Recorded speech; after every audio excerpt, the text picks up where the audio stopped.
పండగలే high power ఉల్లాసం high power ఉత్సాహం high power ఆరోగ్యం హై పవర్ ఆనందం గుంటూరు వారి XXL మరియు హై పవర్ హార్స్ దేశవాళీ మినపగుళ్ళు బంధాలు అనుబంధాలు మరింత దృఢంగా మరింత బలంగా.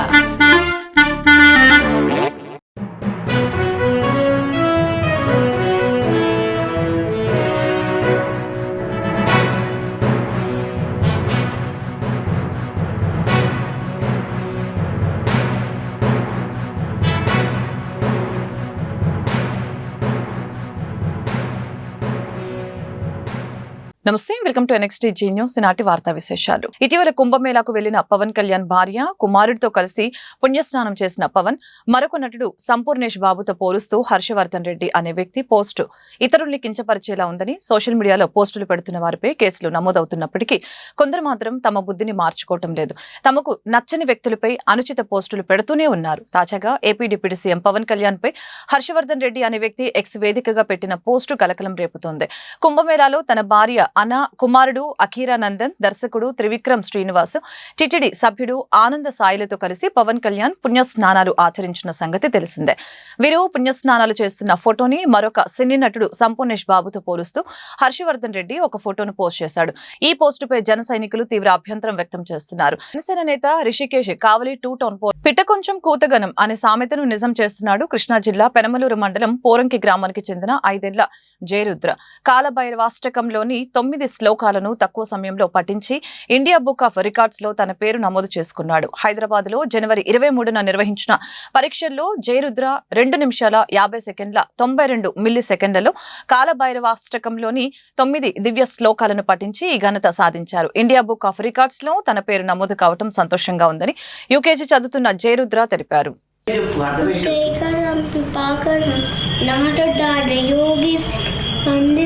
నిగంబరం ఆశికా పురాడి కాల భైరవంబజే భానుకోతి భాస్వరం అగ్నితార కంపరం నీలకంత నచిరాతలోచరం కాలమంబుజ మక్షశూలమక్షరం కాశికా పురాడిన కాల భైరవంబజే రాణయం వీమ విక్రమంపరం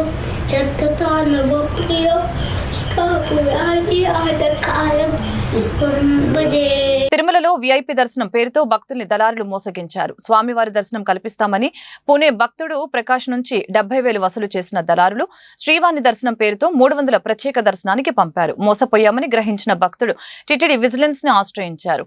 దళారులపై తిరుమల 1వ పట్టణ పోలీస్ స్టేషన్ లో కేసు నమోదు చేశారు. డైక్ టూర్స్ కార్పొరేషన్ కి చెందిన చంద్రలేఖ, గోపాల్ తో పాటు ట్రావెల్స్ ఏజెంట్లు శరవణన్, శరత్పై పోలీసులు కేసు నమోదు చేశారు. మెగాస్టార్ చిరంజీవి తల్లి అంజనాదేవి అస్వస్థతకు గురయ్యారని సమాచారం. శుక్రవారం తెల్లవారుజామున అంజనాదేవిని నగరంలోని ఓ ప్రైవేట్ ఆసుపత్రిలో చేర్పించినట్లు తెలుస్తోంది. వైద్యులు చికిత్స అందిస్తున్నట్లు సమాచారం. అయితే ఈ విషయంపై మెగా ఫ్యామిలీ నుంచి అధికారికంగా ఎలాంటి ప్రకటన వెలువడలేదు. తల్లి అనారోగ్యం విషయం తెలిసి విజయవాడ నుంచి పవన్ కళ్యాణ్ హుటాహుటిన హైదరాబాద్ చేరుకున్నారు. AP deputy CM Pawan Kalyan విజయవాడలో ఈ రోజు కార్యక్రమాలని అధికారులతో సమీక్షల్ని రద్దు చేసుకుంటున్నారని అధికారిక వర్గాలు తెలిపాయి. కాగా అంజనాదేవి అనారోగ్యానికి సంబంధించి పూర్తి వివరాలు తెలియాల్సి ఉంది. మాజీ మంత్రి వైఎస్ వివేకానందరెడ్డి పిఏ కృష్ణారెడ్డి ఫిర్యాదు మేరకు సునీత, రాజశేఖర్ రెడ్డి, సిపిఐ ఎస్పీ రామ్ సింగ్ పై నమోదైన కేసులు తప్పుడువని పులివెందుల పోలీసులు తేల్చారు. ఈ మేరకు డీఎస్పీ మురళీ నాయక్ పులివెందుల కోర్టుకి తుది నివేదిక సమర్పించారు. అయితే ఈ కేసుపై సునీత దంపతులు రామ్ సింగ్ వేసిన పిటిషన్ సుప్రీంకోర్టులో పెండింగ్ లో ఉండటంతో కోర్టుకి నివేదిక సమర్పించడం సబబు కాదని మెజిస్ట్రేట్ రిటర్న్ చేశారు. ఏపీలోని మిర్చి రైతులను ఆదుకోవాలని కేంద్ర వ్యవసాయ శాఖ మంత్రి శివరాజ్ సింగ్ చౌహాన్ ని కోరామని కేంద్ర మంత్రి కింజారపు రామ్మోహన్ నాయుడు తెలిపారు.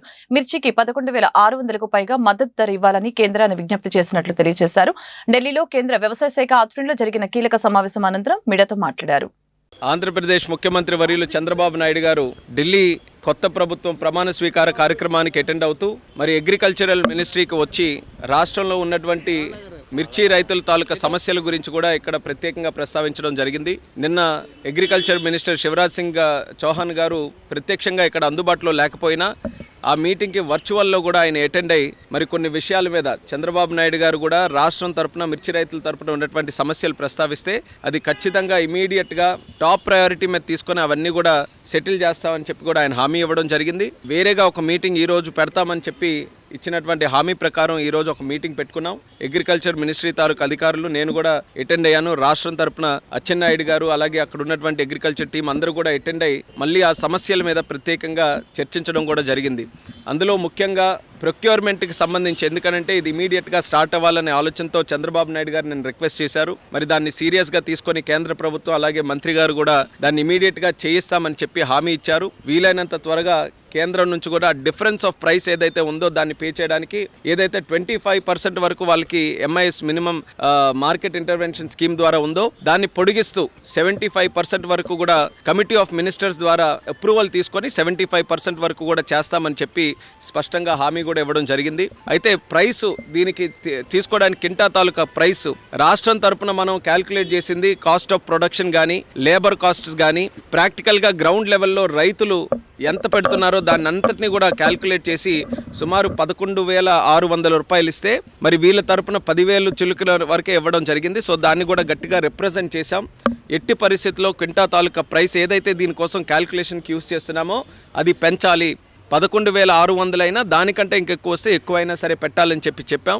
ఐకార్కి సంబంధించినటువంటి అధికారులు కూడా పిలిచారు. వాళ్ళకు కూడా స్పష్టంగా ఇన్స్ట్రక్షన్స్ కూడా మరి మినిస్టర్ గారు ఇచ్చారు. ఎట్టి పరిస్థితుల్లో ఆ ప్రైస్ని కూడా ఇంప్రూవ్ చేయాలని. సో అది కూడా చాలా పాజిటివ్గా ఉందని కూడా ఈ సందర్భంగా తెలియజేస్తున్నాం. అల్లూరి సీతారామరాజు జిల్లా ఏజెన్సీ కొండ ప్రాంతంలో డోలీ మోతులు తప్పటం లేదు. మాడుగుల మండలం గడుతూరు పంచాయతీ బందెల పనుకులో ఓ గర్భిణికి ఉదయం పురిటి నొప్పులు వచ్చాయి. కుటుంబ సభ్యులు సుమారు 6 కిలోమీటర్లు డోలీలో ఆమెను కొండ కింద వరకు మోసుకు వెళ్లారు. అక్కడి నుంచి అంబులెన్స్ లో పాడేరు ఆసుపత్రికి తరలించారు. కొండ ప్రాంతాల్లో రహదారి నిర్మించాలని గిరిజనులు కోరుతున్నారు. అనారోగ్యంతో ఉన్న వారిని ఆసుపత్రికి తరలించాలంటే డోలీ మొత్తలే దిక్కని వాపోతున్నారు. ఈ నెల 23వ తేదీన ఏపీలో జరగనున్న గ్రూప్ 2 మెయిన్స్ ఎగ్జామ్స్ ని రోస్టర్ విధానాన్ని అమలు చేశాకే నిర్వహించాలని నిరుద్యోగ ఐక్యవేదిక రాష్ట్ర కన్వీనర్ కొల్లికొండ వెంకట సుబ్రహ్మణ్యం డిమాండ్ చేశారు. రిజర్వేషన్ల విధానాన్ని సక్రమంగా పాటించకుండా అధికారులు హడావుడి చేయడంపై ఈ ఎగ్జామ్ రాసే అభ్యర్థులకి నష్టం జరిగే ప్రమాదం ఉందని ఆందోళన వ్యక్తం చేశారు. ఈ సందర్భంగా సుబ్రహ్మణ్యం మాట్లాడుతూ రోస్టర్ విధానం అమలు చేయకుండా గ్రూప్ 2 ఎగ్జామ్స్ నిర్వహిస్తే అభ్యర్థులు తీవ్రంగా నష్టపోయే ప్రమాదం ఉందని తెలియజేశారు. గతంలో జరిగిన తప్పిదాలని దృష్టిలో పెట్టుకుని రాష్ట్ర ప్రభుత్వం ఈ దిశగా నిర్ణయం తీసుకోవాలని కోరారు. జాబ్ చేస్తా మొన్న ఏమంటారు, హైకోర్టు క్యాన్సిల్ చేసింది. మీరు రోస్టర్ పాయింట్ సరిగ్గా ఫాలో అవ్వలేదు అంటే ఏంది? అంతకాలం కష్టపడ్డ అభ్యర్థులు జాబ్లో ఉండే వాళ్ళు కూడా వాళ్ళకి నమ్మకం లేకుండా పోయింది. అంటే ఉద్యోగ భద్రత మీద నమ్మకం లేకుండా పోయింది. ఇప్పుడు మేము 92,000 మంది ఉన్నాం. ప్రభుత్వం ఏమంటున్నారు, 23వ తారీఖు ఎగ్జామ్ కండక్ట్ చేసి మీరు రోస్టర్ పాయింట్ సవరిస్తూ ఉంటున్నారు. ఇక్కడ ఎగ్జామ్ మాదే కదా, మేమేమంటున్నాం, ఒక చోట టైం తీసుకునే సరే రోస్టర్ పాయింట్ సవరించి ఎగ్జామ్ కండక్ట్ చేయండి. మాకు ఎప్పుడు ఇప్పుడు మేము కోరుకుంటుందే కదా, మేము కోరుకున్న దాన్ని ఇప్పుడు మా ప్రకారం వెళ్ళాలి కదా. మాకు ఇంతకాలం కష్టపడ్డాం. 6 సంవత్సరాల నుంచి నోటిఫికేషన్ ఇవ్వండి. ఈ 6 సంవత్సరాలు ఆగిన వాళ్ళం ఒక 2 నెలలు ఆగలేమా?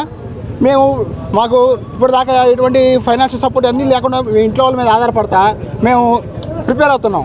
ఇప్పుడు ఎంతకాలం ప్రిపేర్ అవుతామో తెలియదు. రేపు ఒకసారి ఇన్ కేస్ కానీ ఎగ్జామ్ కండక్ట్ చేసిన తర్వాత కోర్టు నోటిఫికేషన్ క్యాన్సిల్ చేసింది అనుకోండి, మళ్ళీ మేము ఫస్ట్ నుంచి ప్రిపేర్ అవ్వాల్సి వస్తుంది. నిన్న హైకోర్టులో కూడా చెప్పారు, హైకోర్టు తీర్పు రిజర్వ్లో ఉంది. మేమేంటంటే హైకోర్టు తీర్పుతో పాటు మా ప్రభుత్వాన్ని మేము విన్నవించుకుంటున్నాం. ఏమని మీరు అంటే ఇప్పుడు ప్రభుత్వం తలుచుకుంటే ఏదైనా చేయగలదండి, స్టే ఇవ్వగలదు. మేము ఏమన్నా రోస్టర్ పాయింట్ సవరించేసి ఎగ్జామ్ కండక్ట్ చేయండి మాకు, ఓకేనా? అది కొంచెం సమయమైనా పర్లేదు, మాకు న్యాయం చేయండి. ఎందుకంటే 92,000 మంది కాదు, 92,000 కుటుంబాలు ఉన్నాయి. ఇక్కడ 92,000 కుటుంబాలు ఉన్నాయి.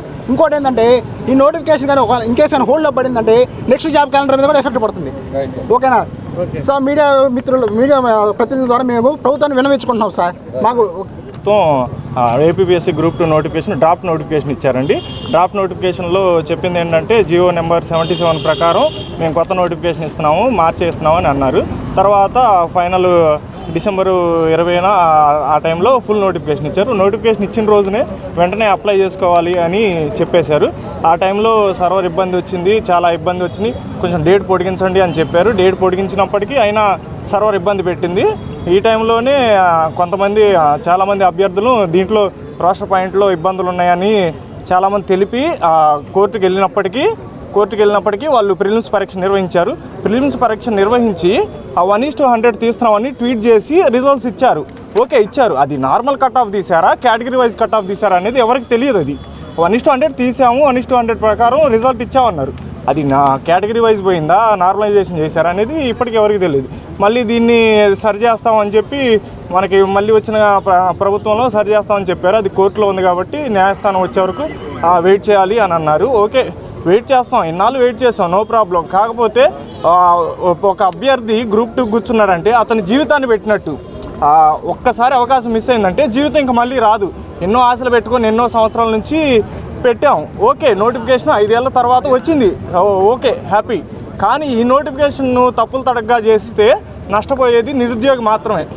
ఎవరికి ఇబ్బంది ఏం లేదు, నిరుద్యోగి జీవితం పోతుంది, అంతకంటే ఏం లేదు. జీవితం అంటే ఇంకా ఎంతో విలువైంది. కాబట్టి రోస్టర్ పాయింట్ విధానాన్ని సరిచేసి మా అభ్యర్థులకి న్యాయం చేసి తప్పనిసరిగా మాకు అనుకూలంగా తీర్పు తప్పనిసరిగా ఇవ్వాలని కోరుకుంటున్నాం. ఎందుకంటే 92,000 మంది రాష్ట్ర వ్యాప్తంగా 92,000 మంది పైగా గ్రూప్ 2 అభ్యర్థులు, మెయిన్స్ అభ్యర్థులు రేపు జరగబోయే 23 ఎగ్జామ్ గురించి ఆందోళన పడుతున్నారు. ఎందుకు ఆందోళన పడుతున్నారంటే గత ప్రభుత్వంలో అది ఎలక్షన్ టైంలో 1:50 తీసి ప్రిలిమ్స్ నుంచి మెయిన్స్కి 1:50 తీయాల్సింది పోయి అది ఎలక్షన్ టైం కాబట్టి అభ్యర్థుల మేరకు 1:100 తీశారు. ఆ 1:100 తీసే టైంలో మరి ఏం జరిగిందో తెలియదు. కానీ ఇందాక ఈ మన అభ్యర్థులు చెప్పినట్లుగా ఒక కేటగిరీ వైజ్గా తీయకుండా, అంటే రిజర్వేషన్ విధాన్ని సక్రమంగా పాటించకుండా, జియో 77ని పాటించకుండా వాళ్ళ హడావుడి చేయడం వల్ల మాకు బాగా నష్టం జరిగిపోయింది అని చెప్పేసి గత 2 రోజులుగా అభ్యర్థులు వాపోతున్నారు. ఈ రాష్ట్రంలో ప్రభుత్వ ఉద్యోగం రావాలి అంటే అన్నట్టు ఒక జనరేషన్ పోతుంది. ఆ జనరేషన్ నమ్ముకుని వాళ్ళ కుటుంబాలు పోతున్నాయి. 98 డిఎస్సి 2008 డిఎస్సి కూడా మనం చూసాం. దాదాపు కొంతమంది చనిపోయారు, కొంతమంది ఇంకొక 2-3 సంవత్సరాలు రిటైర్మెంట్ అయ్యే వయసులో వచ్చింది. రేపు ఇప్పుడు కనుక ఈ రోస్టర్ విధాన్ని పాటించకుండా ఇదే గ్రూప్ ఎగ్జామ్ రేపు 23 నిర్వహిస్తే వీళ్ళకి కూడా ఉద్యోగాలు ఎప్పుడు వస్తాయో తెలియదు. ఉద్యోగాలు వచ్చి అపాయింట్మెంట్ చేతులకు వచ్చి కుర్చీలో కూర్చున్న తెల్లారి కూడా ఉద్యోగం పోవచ్చు.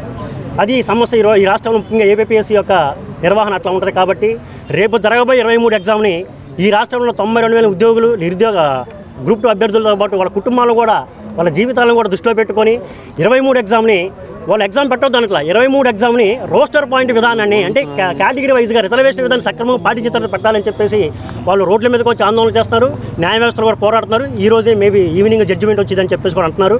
కాబట్టి ఈ రాష్ట్ర ప్రభుత్వాన్ని మేము కోరుకునేది ఒకటే, ఏదైతే గ్రూప్ 2 నిరుద్యోగ ఈ అభ్యర్థులు కోరుకుంటున్నారో. కృష్ణా జిల్లా మోపిదేవి మండలంలో టొమాటో ధరలు లేక రైతులు ఆందోళన చెందుతున్నారు. కోసూరువారిపాలెంలో స్థానిక వ్యాపారాలు టొమాటో బాక్సులు 100 రూపాయల నుంచి 150 రూపాయల వరకు వ్యాపారస్తులు కొనుగోలు చేస్తున్నారు. మొత్తం కొనుగోలు చేయకపోవడంతో టొమాటోలు పొలంలోని కుళ్లిపోతున్నాయి. పెట్టుబడి కూడా వచ్చే పరిస్థితి లేదని ఆవేదన వ్యక్తం చేస్తున్నారు. ప్రభుత్వం స్పందించి మార్కెటింగ్ శాఖ ద్వారా కోసూరువారిపాలెం పరిసర గ్రామాల్లో కొనుగోలు కేంద్రాలు, ప్రాసెసింగ్ యూనిట్లు ఏర్పాటు చేయాలని కోరుతున్నారు. ఈ వార్తలు ఇంతటితో సమాప్తం. మరొక బులెటిన్లో మళ్ళీ కలుద్దాం. నమస్కారం.